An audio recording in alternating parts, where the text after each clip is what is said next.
प्यारे बच्चों, अब हम लोग स्टार्ट करते हैं सेकंड चैप्टर, जिसका नाम है मापन और मात्रक। तो हम लोग इस चैप्टर में सबसे पहले ये पढ़ेंगे कि भौतिक राशियां कितने प्रकार की होती हैं। भौतिक राशियां दो प्रकार की होती हैं।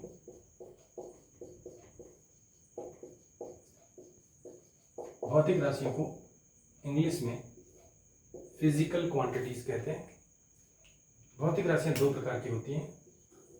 नंबर एक, मूल भौतिक राशियां, या जिसे इंग्लिश में फंडामेंटल भौतिक राशियां कहते हैं, फंडामेंटल क्वांटिटीज कहते हैं। मूल भौतिक राशियां, मूल भौतिक राशियां वो होती हैं जो किसी से उत्पन्न नहीं होती, इनसे बाकी सभी उत्पन्न होती हैं। तो मूल भौतिक राशियां वो होती हैं जो आपस में भी स्वतंत्र है, ना एक दूसरे से उत्पन्न हो सकती है, ना ही किसी अन्य भौतिक राशि से उत्पन्न हो सकती है। तो मूल भौतिक राशियां 9 हैं। शुरू में 7 ली गई थी, बाद में 2 और जोड़ी गई, कोण और घन कोण। तो मैं लिख दे रहा हूं यहाँ पर, द्रव्यमान,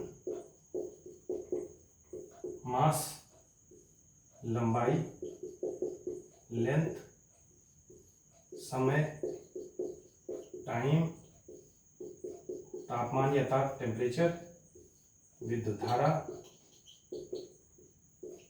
यानी कि इलेक्ट्रिक करंट, ज्योति तीव्रता यानी कि ल्यूमिनस इंटेंसिटी, पदार्थ की आणविक मात्रा,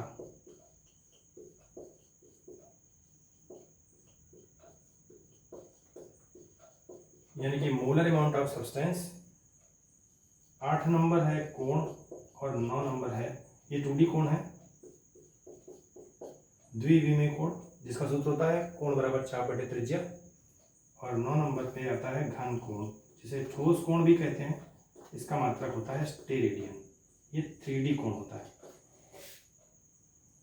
तो गौर करें, द्रव्यमान का मात्रक है एसआई मात्रक। इनके मूल भौतिक राशियों के मात्रकों को मूल मात्रक कहते हैं, एसआई मूल मात्रक। एसआई पद्धति में द्रव्यमान का किलोग्राम, लंबाई का मीटर, समय का सेकंड, तापमान का केल्विन, विद्युत धारा का एम्पियर, ज्योति तीव्रता का कैंडेला, पदार्थ की आणविक मात्रा का मोल, कोण का रेडियन, डिग्री भी होता है लेकिन एसआई मात्रक रेडियन है, घन कोण का स्टेरेडियन।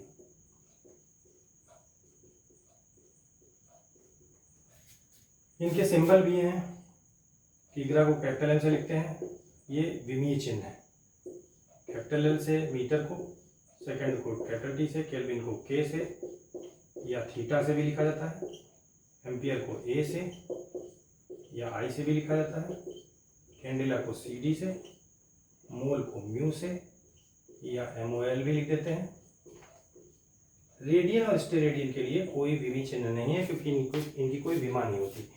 कोण का मात्रक तो है रेडियन, लेकिन कोण की विमा नहीं होती, क्योंकि कोण का सूत्र होता है चाप बटे त्रिज्या। कोण बराबर चाप बटे त्रिज्या, चाप भी लंबाई है, त्रिज्या भी लंबाई है, तो एल अपान एल, एल कैंसिल हो जाएगा तो आ जाएगा विमाहीन, एल के पास 0, इसलिए यहाँ क्रॉस लगा दिया, यानी कि विमाहीन।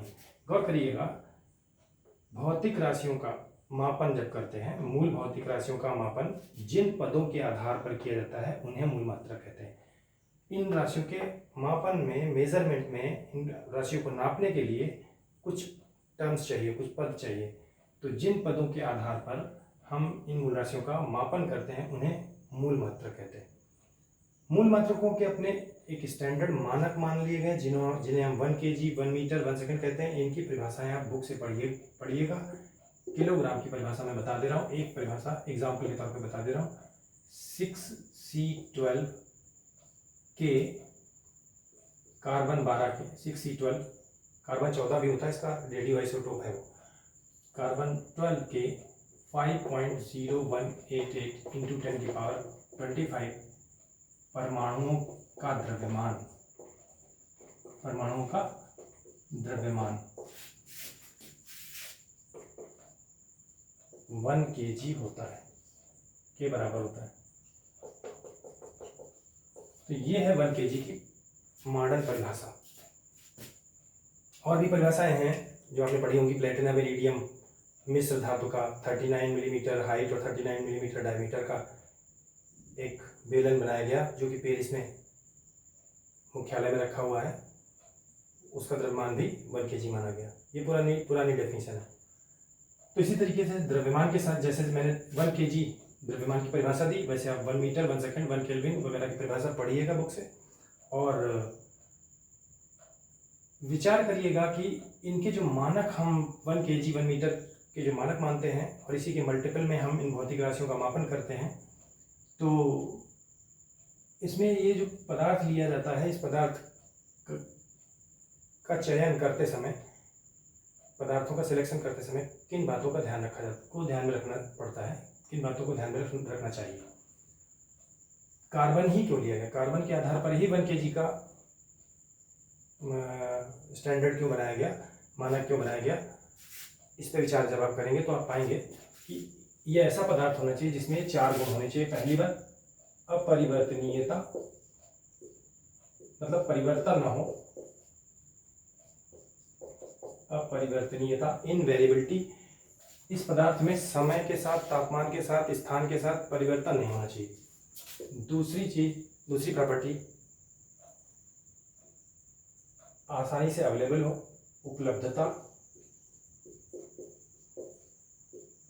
उपलब्धता, इजीली अवेलेबल हो, बहुत कॉस्टली ना हो, इजीली अवेलेबल हो, उपलब्धता, अवेलेबिलिटी। तीसरी प्रॉपर्टी है इनडिस्ट्रक्टिबिलिटी, नष्ट ना हो, इनडिस्ट्रक्टिबिलिटी। जब तक पृथ्वी पर लाइफ रहे तब तक कार्बन रहेगा। ऐसा पदार्थ लेते हैं जो कि इनडिस्ट्रक्टिबल हो, नष्ट ना हो। और चौथी बात है शुद्धता, यानी कि उसमें अशुद्धियाँ नहीं होनी चाहिए, उसकी एक्यूरेसी अच्छी होनी चाहिए। तो ये 4 गुण होने चाहिए इन पदार्थों के सिलेक्शन में, इन 4 गुणों का होना आवश्यक है। तो अब देखते हैं दूसरी प्रकार की भौतिक राशियां हैं।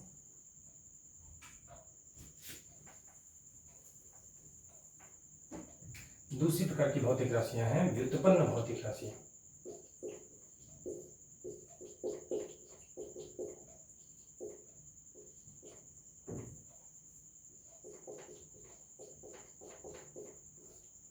व्युत्पन्न शब्द का हिंदी में अर्थ होता है जो किसी से उत्पन्न हो।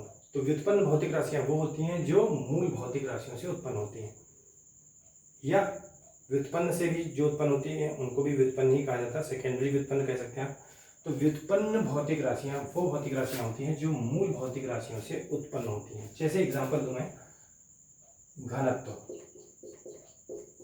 द्रव्यमान बटे आयतन। और आप जानते हैं आयतन क्या है, लंबाई गुणे चौड़ाई गुणे ऊंचाई। तो 3 बार लंबाई को यूज करोगे, लंबाई गुणे चौड़ाई गुणे ऊंचाई, तो आयतन आ जाएगा। तो आयतन लंबाई से प्राप्त हो रहा है और द्रव्यमान और आयतन के अनुपात से घनत्व प्राप्त हो रहा है। दूसरा एग्जांपल दूं मैं आपको, चाल या वेग। चाल बराबर क्या होता है, चली गई दूरी बटे समय। दूरी को कैसे नापते हो आप, मीटर में। समय को कैसे नापते हो, सेकंड में। तो ये मूल भौतिक राशि है, ये मूल भौतिक राशि है। दूरी मूल भौतिक राशि है, समय मूल भौतिक राशि है, लेकिन दोनों के भाग से चाल प्राप्त हो रही है और चाल जो है वो व्युत्पन्न भौतिक राशि हो गई। तो इस तरह की बहुत सारी भौतिक राशियां हैं जिनका हम लोग अध्ययन करेंगे नेक्स्ट वीडियो में। तब तक आप मूल भौतिक राशियों को पूरा ध्यान से समझ लीजिए, उनके मूल मात्रक देख लीजिए। मूल मात्रकों के जो स्टैंडर्ड हैं 1 kg 1 मीटर 1 सेकंड, इनकी परिभाषा बुक से नोट करके याद कर लीजिएगा। नेक्स्ट वीडियो में हम लोग व्युत्पन्न भौतिक राशियों की चर्चा करेंगे और विमा की चर्चा करेंगे। Thank you.